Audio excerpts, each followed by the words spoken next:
nabigu sala allahu aleyh wasalam xadiis kale waxaa la weydiiyey ayu nnaasi khayr, dadka yaa u khayr badan? qaala ana waman macii, waxaa ugu khayr badan baa nebigu yihi sala allahu alay wasalam aniga iyo cidda i wehelisa. qaala uma man, yaa ku sii xiga? qaala uma aladiina cala alathar, uma aladiina cala alathar, kuwa raadka hayaa ku sii xiga. alxamdu lilaah rab alcaalamiin wsala allahu calaa muxamedi wcalaa aali muxamed wasalama tasliiman kasiira. maalmahan waxaa soo dhow ciiddii kiristaanka ee kirismaska ayaa soo dhow, waana shicaar diiniya oo ay leeyihiin. ciidda kirismaskuna waa shay baatila oo shareecada islaamka aan ku bannaanayn, bal ee diintooda ayay bidco ku tahay. waxayna u dabbaaldegayaan oo xaflada u samaynayaan oo u farxayaan oo ciid uga yeesheen inay leeyihiin waa ciidu miilaadi yasuuc. ciisaa la dhalay bay ku leeyihiin, ciisaa dhashay maalinta dhashay 25 disembar ayuu dhashay bay yidhaahdeen. ciisena waxay u qabaan inuu allah yahay oo ilaahay yahay ayay u qabaan. qaarkoodna waxay u qabaan inuu yahay inankii ilaahay ayay qaarkoodna u qabaan, qaar kiristaanka ka midi. qaar kaloo kiristaanka ka midna waxay u qabaan 3 la ysku daray ayaa isku ilaaha, oo alab iyo alibn iyo ruuxulqudus. 3daa marka la ysu geeyo ilaah waaxiday isku yihiin bay yidhaahdeen. waa ilaah keli ah, mid loo geeyey mid kale loo geeyey waxay u dhigantaa mid, waana waaxid bay leeyihinoo waa keli. haddana waxay leeyihin waa 3, oo waxay leeyihiin ciise gees waa aadami, gees kalena waa ilaahay bay leeyihin. sidaas daraaddeed waxay markaa ciise waxay ka aaminsan yihiin iyo waxa muslimiintu ka aaminsan yihiine uu ahaa waa kala duwan yihiin. iyagu waxay u dabbaaldegayaan oo ciida u samaynayaan oo xaflada u samaynayaan inuu ilaahoodii wakhtigan dhashay, ama ina ilaahay inuu dhashay, ama 3 laysu geeyey oo isku ilaah ah mid ka midii inuu dhashay. laqad kafara aladiina qaaluu ina allaha huwa almasiixu bnu maryam. allah wuxuu idhi waa gaaloobeen kuwa yidhi allah waa ciisa bnu maryam. wuxuu kaloo allah yidhi laqad kafara aladiina qaaluu ina allaha haaliثu 3. waa gaaloobeen kuwa odhanaya 3 laysu geeyaa isku ilaah keliya ah. waa qayb kiristaanka ka mid, waxay qabaan haaliث 3. waxaa la mida cidda sheegta ee tidhaahdaa waa ina ilaahay oo ilaahay ubad u sugtaana waa gaalowday. muslimiinta waxaa loo baahan yahay inay iska ilaaliyaan oo innaba aynay ka ciid yeelan kirismaska, ciidnimo u aqoonsan, ka qayb qaadan, ka qayb gelin, ku farxin, farxada aynay muujin, ubadka iyo carruurta iyo reeraha inay kaga farxiyaan aynay dooninoo waxaynay u samayn jirin aynay u samayn, waxaynay maalmaha kale samayn jirin aynay samayn. xataa gaalada in loogu tahniyadeeyo loogu bogaadiye ma aha oo la yidhahdo ilaahay ciiddiinna ha idin barakeeyo. waa arrin baatila. gaalnimay ka aaminsan yihin ma gaalnimaa loo barakeeyaa?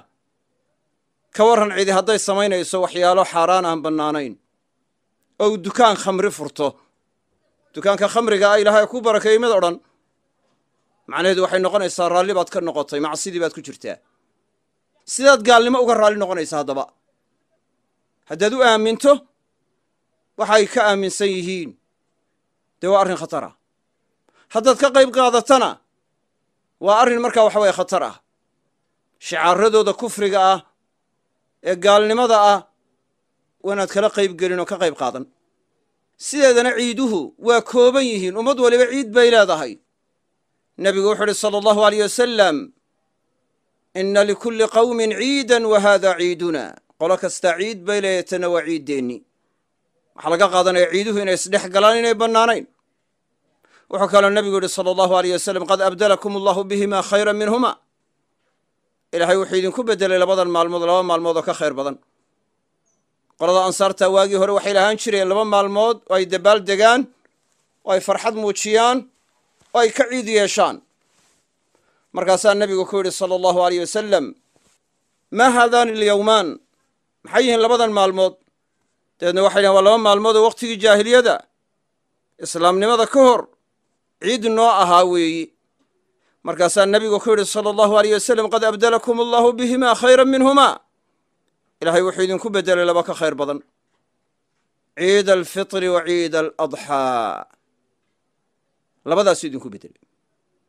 saas aawadeed saxaabadii waa ka tageen labadii maalmood dib ugama ciid yeelan culammadu waxay ka deliishadaan laa yujmacu bayna almubdeli waalmubdeli minhu ka lagu beddelay iyo kii laga beddelay lama kulminaayo wuxuu kaloo nebigu yihi sala allahu aleyh wasalam hal kaana fiiha ciidu min acyaadihim xadiiska abi daawuudka nin baa wuxuu ku nadray meesha buwaano la yidhaha geel inuu ku qalo markaasaa nebigu ku yihi sala allahu aleyh wasalam hal kaana fiiha wasan min awsaani jaahiliyati yucbad sanamadii gaalada sanam ka midoo meeshaa lagu caabudi jiray miyay jirtay qaaluu laa qaala fahal kaana fiiha ciidu min acyaadihim miyay ku sugnaan jirtay ciid ciidahoodii ka mid a qaaluu laa waxay yidhahdeen maya qaala faawfi binadrika fainahu laa wafaa'a linadri fii macsiyati illaah yacni oofi nadarkaaga faawfi binadrik waxaa laga tartiibiyey labada maanic hadduu ka madhan yahay labadaa shay is hortaagaya nadarka in la oofiyo diidaya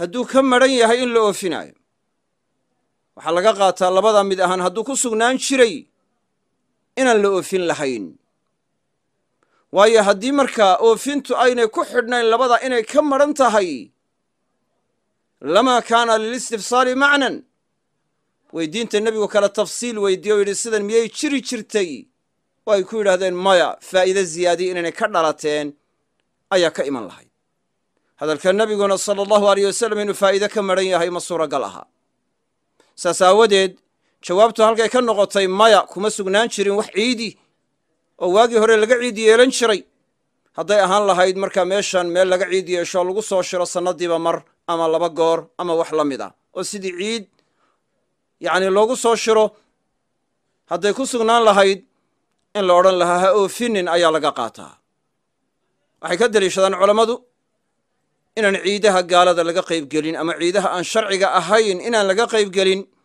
waaladiina laa yashhaduuna azuura waidaa maruu billagwi maruu kiraama taabiciinta qaar waxay ku fasireen sida mujaahid waaladiina laa yashhaduuna azuura wa acyaadu lmushrikiin waa ciidaha gaalada way waa zuur waa baatil wax kastoo baatilan in laga qayb qaataa ma bannaana allah wuxu uhi walaa tacaawanu cala alismi waalcudwaan ha isu kaalmaynina dembiga iyo xadgudubka waa dembigii oo la kaalmaynaayo ama laga qayb qaadanayo wey in ciidaha gaalada laga qayb galaa saas aawoodee waa in aad iyo aad la ysaga ilaaliyaa likulli ummatin jacalnaa mansakan hum naasikuun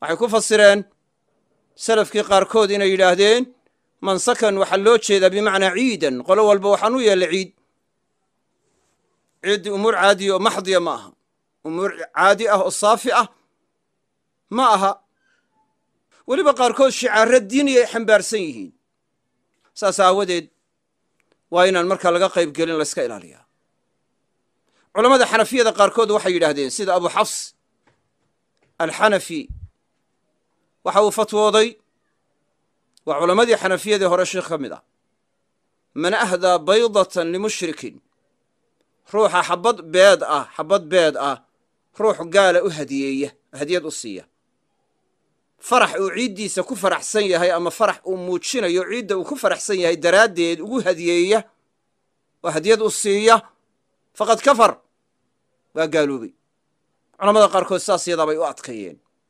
bacdu ahlicilmi aad iyo aad bay u adkeeyeen aahaarta saxaabada cumar bnu khadaab waxaa ka soo aroortay inuu yidhi laa tadkhuluu cala almushrikiina fii kanaa'isihim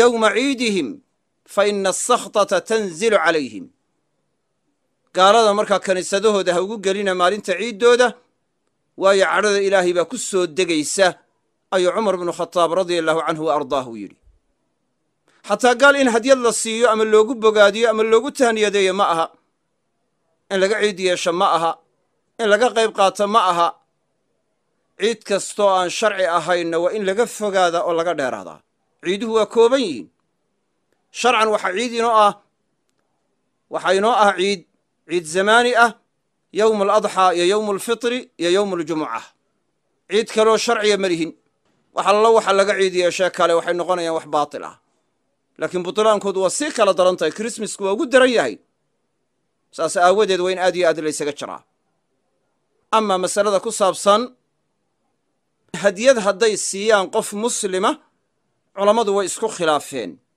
hadda ma aha hadiyad baa la siinayaa, ma aha inaad hadiyad adigu bixisaa maalintaas oo aad tidhaahdo markaa hadiyad baan markaa gaalkii siinayaa yacni liajli hada alyowm, waxaanad siin jirin wakhtiga kale, yacni mid kuu bannaan maaha. waayo waxay noqonaysaa ciiddii inaad tixgelisay, ciiddii inaad ka qayb qaadatay ayay markaa noqonaysa. waana arrin baatila. wax hadiyadoo maalintan la siinayo gaalada ma jirto iyo cid kale toonna, iyadoo la doonaayo maalintaa in lagu muujiyo faraxeeda. laakiin hadiyad hadday siiyaan qof muslima ma qaadanayaa hadiyadda mise waa diidayaa? shay shareecada ku xaaraana hadduu yahay laga aqbali maayo. sida khansiir oo kale hadduu ku hadiyeeyo, ama khamri oo kale ku hadiyeeyo, ama wax markaa ilaahay khayrkii loo gowracay hadduu ku hadiyeeyo, yacni wixii shareecada xaaraan ku ah laga aqbali maayo. laakiin shay shareecada aan asal ahaan xaaraan ku ahayn oo ku bannaan oo mubaax ahaan jiray hadduu maalintan qof muslima u hadiyadeeyo, khilaaf baa ku jira bayna ahlicilmi. culamada qaar waxay yidhahdeen waa la diidayaa. bacdu ahlicilmina waxay yidhaahdeen mushkilo ma leh inuu hadiyadda ka aqbalaa haddii waxaasi wax bannaan yihiin. shay shareecada ku bannaan hadduu yahay oo aan xaaraan ahayn, maalintuu xaaraan ka yeeli mayso in laga aqbalo. waa la aqbalayaa, waxaana saxiixa oo qawi ah qowlka odhanaya waa la aqbalayaa oo laguma diidayo. waayo waxaa soo aroortay aahaar saxaabada laga soo warinaayo, sida majuuska oo kale maalinta ciiddooda hadiyado ay markaas siiyeen inay saxaabta qaarkood ay ka aqbaleen baa soo aroortay. oo cali bn abi taalib laga soo wariyey inuu aqbalay oo aanu ciidda daraaddeed u diidin. oo caaisho la weydiiyo ay tidhi wixii markaa midhahooda iyo dhirtooda ah hadday simaar iyo midho iyo wax la mida idiinsu hadiyeeyaan cuna, wixii laakiin kale ee ay gowraceen ha cunina. yacni majuus bay markaa kuwaasi ahaayeen. kuwa dabka caabuda ee majuuska la yidhaahdana waxay gowracaan lama cuno. khulaasadu waxay tahay aahaarta saxaabada ka soo aroortay daraaddeed waxaa laga qaadanayaa qowlka saxiixi inuu yahay in markaa hadiyaddooda in la diido inaan ciidnimadu keensanayn. waana sida shaykhulislaam ibnu taymiya uu ku sheegay kitaabkiisa iqtidaa'u siraati almustaqiim siduu ku sheegay weeye. marka asalku waxay tahay hadiyadaha gaalada shay xaaraana mar haddayna koobsanayn, shardi baatilana ayna lahayn, in la aqbalayo ayna dhib lahayn, walow maalintii ciiddoodaba hadiyadda ha bixiyaane ayaa laga qaadanayaa. sida saxiixi waa saas yadaa weeye. kelmaddan waxaa la jeediyey 27 rabiicu thaani 1441 hijriga. wallaahu aclam. subxaanaka allahuma wabixamdika ashhadu an laa ilaaha ilaa anta astaqfiruka atuubu ilayk.